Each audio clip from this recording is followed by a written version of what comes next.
শিক্ষার্থী বন্ধুরা, আমার দাসুরা উচ্চ বিদ্যালয়ের লার্নার্স এবং এই পেজের ভিউয়ার্সদের উদ্দেশ্যে আমি বলতে চাচ্ছি, আমাদের কোভিড-19-এর কারণে মার্চের 17 তারিখ থেকে স্কুলের শ্রেণী কার্যক্রম বন্ধ রয়েছে। ইতিমধ্যে আমার স্কুলের স্বনামধন্য শিক্ষকবৃন্দ তাদের ক্লাসগুলা আপলোড করে যাচ্ছেন আমাদের দাসুরা উচ্চ বিদ্যালয়ের পেজে।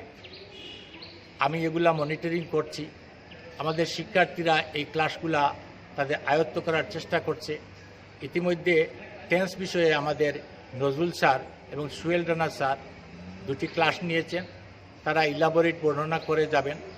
আমি 6 to 10 সকল শিক্ষার্থী, আমার স্কুল সহ দেশের সকল স্কুলের শিক্ষার্থীদের উদ্দেশ্যে আমি টেন্সের ক্লাস আজকে নিতে যাচ্ছি, যে ক্লাসের মাধ্যমে একটিমাত্র ক্লাসের মাধ্যমে 12টি টেন্সের প্রসেস কীভাবে শিক্ষার্থীরা আয়ত্ত করতে পারে সেই বিষয়টি আজকে আমি উপস্থাপন করতে যাচ্ছি। এখন যারা দেখছেন, ভবিষ্যতে যারা দেখবেন, সকল লার্নার্স এবং ভিউয়ার্সকে আমি আমাদের দাসুরা উচ্চ বিদ্যালয় অনলাইন স্কুলের পেজে স্বাগত জানাই।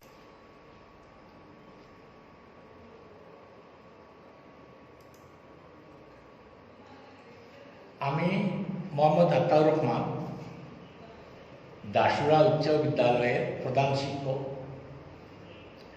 এবং আমার পরিচিতি এই স্ক্রিনের মধ্যে দেয়া আছে। আমি এখন ক্লাসটা শুরু করতে যাচ্ছি। ভিউয়ার্স এবং লার্নার্সরা একটু মনোযোগ সহকারে আমার ক্লাসের দিকে লক্ষ্য করুন।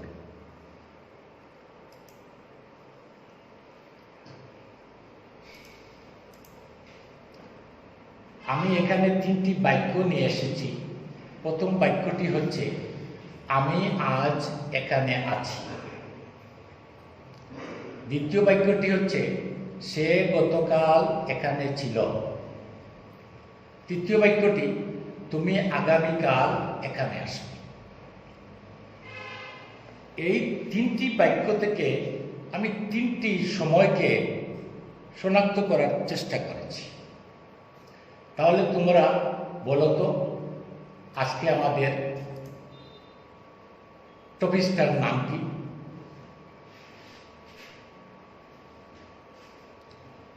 নিশ্চয়ই তোমরা উপলব্ধি করতে পেরেছ, আজকের our topic is time and tense. Time and tense. এখন প্রশ্ন হচ্ছে, টাইম কি? Time is always concerned with the form of the verb. টাইমটা ভার্বের ফর্ম নিয়ে খেলা করে।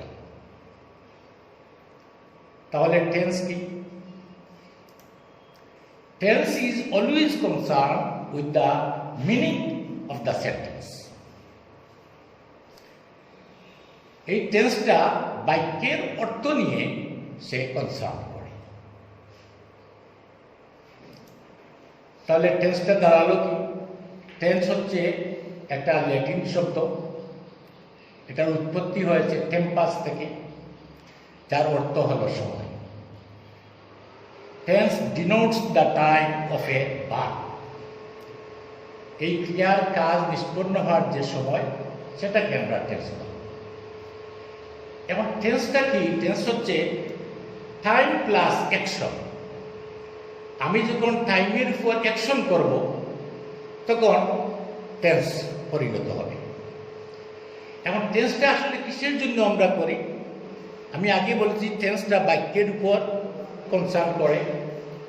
টেন্সটা আসলে একটা বাক্য। বাক্যটা কীরকম? বাক্যটা হচ্ছে subject plus verb plus object. এটি হচ্ছে ইংরেজি বাক্যের ফরম্যাট। তাহলে সাবজেক্ট কি? এই দেখো, বাম দিকে আমি সাবজেক্টের একটা রূপ নিয়ে এসেছি। I, we, you, he, she, it, they. এগুলা হচ্ছে সাবজেক্ট। এর মধ্যে যে কোনো একটি তোমার পছন্দ মতো তুমি নিয়ে আসতে পারো। এখানে সাবজেক্ট হচ্ছে আই। ভার্বেরও বিভিন্ন রূপ আছে। Present, B one, past, B2, past participle B3, present participle being। এই চারটা রূপে ভার্বকে নিয়ন্ত্রণে রাখতে হবে। আমি এখানে ইট শব্দটা ব্যবহার করেছি। ইটটা হচ্ছে B1, এই verb group B1, I eat. অবজেক্টটা হচ্ছে আমার রাইস, আই ইট রাইস। এটা হচ্ছে একটা বাক্যের ফরম্যাট। এই ফরম্যাটে আমি টেন্সের প্রয়োগ ঘটাবো। কিভাবে ঘটাবো? তাহলে এই টাইম লাইন্সটা কি? আমাকে আগে টাইম লাইন্সটা আগে চিনে নিতে হবে।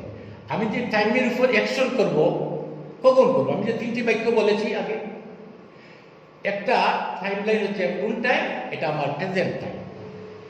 একটা হচ্ছে আমার পাস্ট টাইম, একটা হচ্ছে আমার ফিউচার টাইম। এই তিন টাইমের উপর আমি অ্যাকশন যখন করি তখন আমার তিনটি টেন্স তৈরি হয়।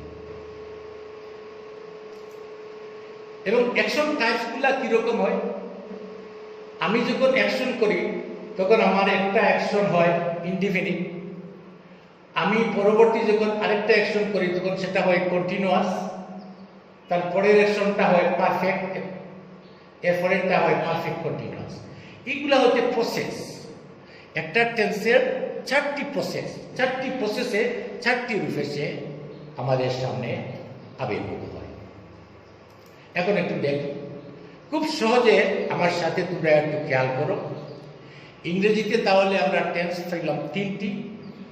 আমি তোমাদেরকে বলবো যে সো আছে যেখানে প্রেজেন্ট আছে সেখানে, লো আছে যেখানে পাস্ট আছে সেখানে, বো আছে যেখানে ফিউচার আছে সেখানে।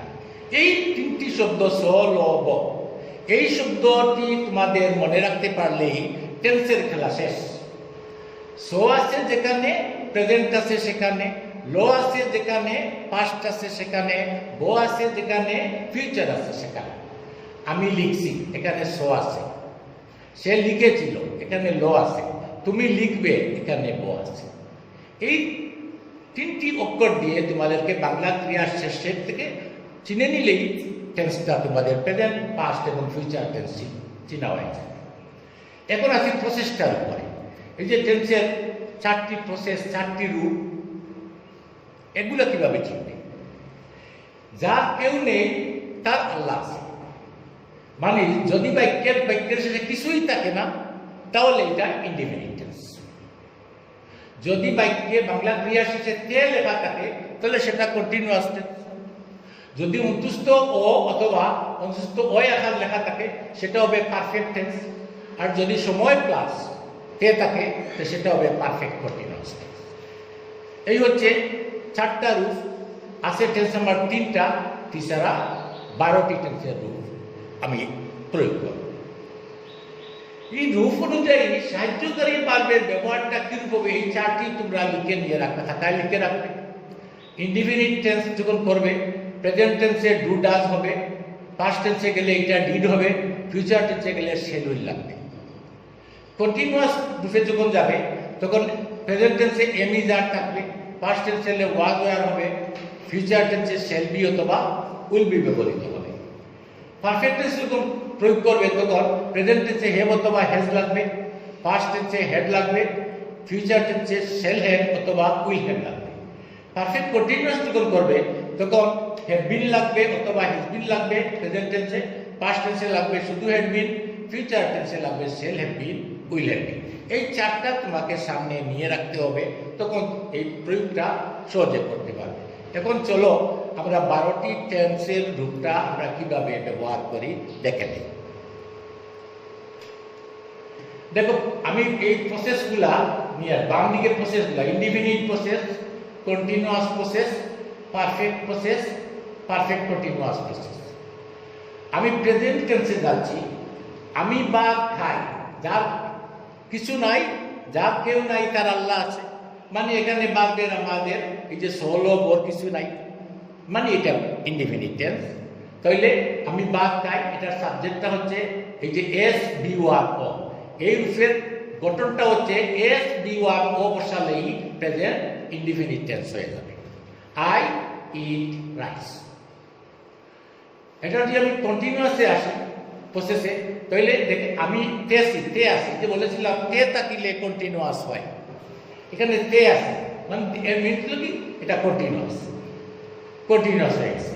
তাহলে এটা রূপ হচ্ছে subject plus am is are plus being plus object. এই ফরম্যাটে বসালেই এটা প্রেজেন্ট কন্টিনিউয়াস প্রসেস হয়ে যাবে। I am eating rice. Perfect present perfect প্রসেসে দেখো অন্তস্থ অয় আকার আছে, আমি বলেছিলাম অন্তস্থ অথবা অন্তস্থ অয় আকার থাকলে সেটা হবে পারফেক্ট টেন্স। এখানে অন্তস্থ অয় আকার আছে, দ্যাট মিনস এটা একটা পারফেক্ট টেন্স। তাহলে এটার গঠন হচ্ছে সাবজেক্ট প্লাস হ্যাভ অথবা হ্যাভ প্লাস B3 মানে ভার্বের ফার্স্ট পার্টিসিপল অবজেক্ট, যেমন আই হ্যাভ ইটেন রাইস। এটা হচ্ছে প্রেজেন্ট পারফেক্ট প্রসেস। আমি 1 ঘন্টা যাবত ভাত খাইতেছি। এই দেখুন আমি বলেছিলাম সময় প্লাস তে থাকলে এখানে 1 ঘন্টা সময় আছে আর বাক্যের শেষে বাক্যের ক্রিয়ার শেষে তে আছে। তো সময় প্লাস তে থাকলে সেটা হবে পারফেক্ট কন্টিনিউয়াস, এটা প্রেজেন্ট পারফেক্ট কন্টিনিউয়াস টেন্স। এটা রূপ হবে সাবজেক্ট প্লাস হ্যাভ বিন অথবা has been plus being plus object plus since অথবা ফর প্লাস টাইম। এই রূপটা আমি ব্যবহার করেছি। I have been eating rice for an hour.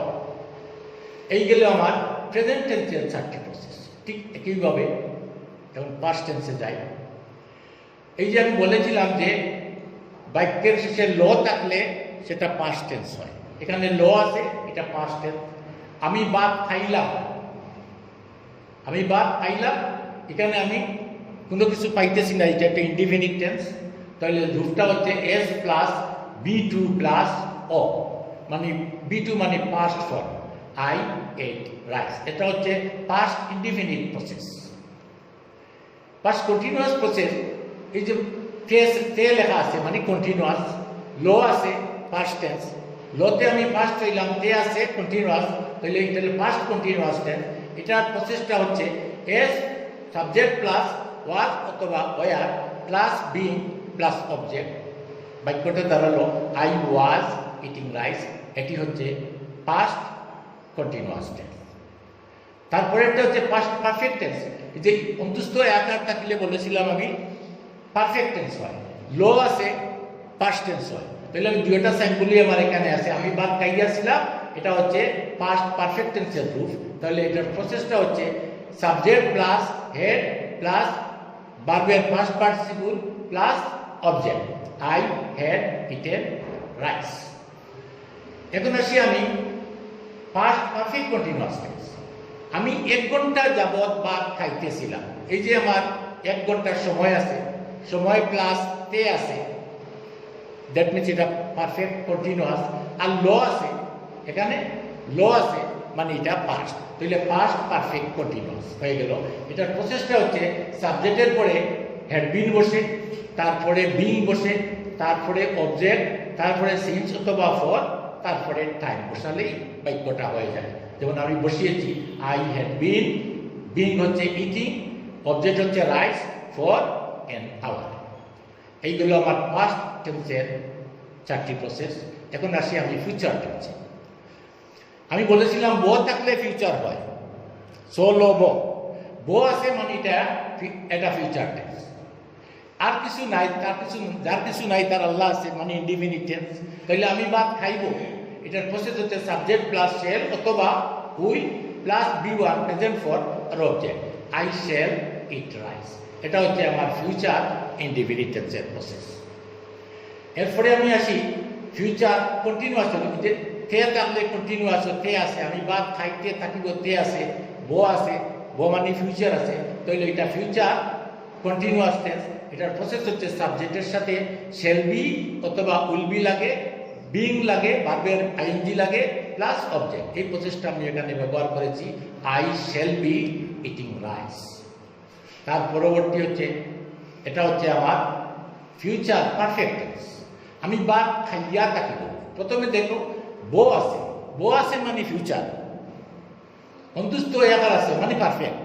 তাহলে আমার দুইটা অবস্থায় এখানে বিরাজমান আছে। তাহলে এটার প্রসেসটা হচ্ছে সাবজেক্টের সাথে শেল হ্যাভ অথবা উইল হ্যাভ লাগবে, ভার্বের ফার্স্ট পার্টিসিপল লাগবে B3, তারপরে অবজেক্ট বসাতে হবে I shall have eaten rice. এবং সর্বশেষ যে বারটি সেটা হচ্ছে ফিউচার পারফেক্ট কন্টিনিউয়াস টেন্স। এখানে দেখো 1 ঘন্টা, আমি 1 ঘন্টা যাবৎ ভাত খাইতে থাকিব, এই 1 ঘন্টা সময় আছে। আর কি আছে? তো এখানে তে আছে। আমি বলেছিলাম যে সময় প্লাস তে থাকলে পারফেক্ট কন্টিনিউয়াস হয়। তাহলে কোন পারফেক্ট কন্টিনিউয়াস? এই দেখো বো আছে, বো থাকলে ফিউচার হয়, তাহলে ফিউচার পারফেক্ট কন্টিনিউয়াস টেন্স হবে। এটার প্রসেসটা কি? প্রসেসটা হচ্ছে সাবজেক্টের পর শ্যাল হ্যাভ বিন অথবা উইল হ্যাভ বিন বসবে, তারপরে ভার্বের সাথে আইএনজি বিং লাগবে, এরপরে অবজেক্ট হবে, এরপরে সিন্স অথবা ফর হবে, এরপরে টাইম আসবে। এই কাজটাই আমি এখানে করেছি। I shall have been eating rice for an hour. এই 12টি প্রসেসের মাধ্যমে যদি তোমরা বাড়িতে বসে চেষ্টা করো, তাহলে আমি আশাবাদী তোমরা আর টেন্সের জন্য কারো দ্বারস্থ হতে হবে না। তোমরা নিজে থেকে এই টেন্সটা একা একা বাড়িতে বসেই এটা শেষ করতে হবে। আর এই ভিডিওটি আমার টাইম লাইনে থাকবে। আমার এই ক্লাসটা নেওয়া হয়েছে আমার লিখা basic grammar for high school learners বই থেকে। এই বইটিও বাজারে আছে, চাইলে তোমরা এই বইটিও সংগ্রহ করতে পারো।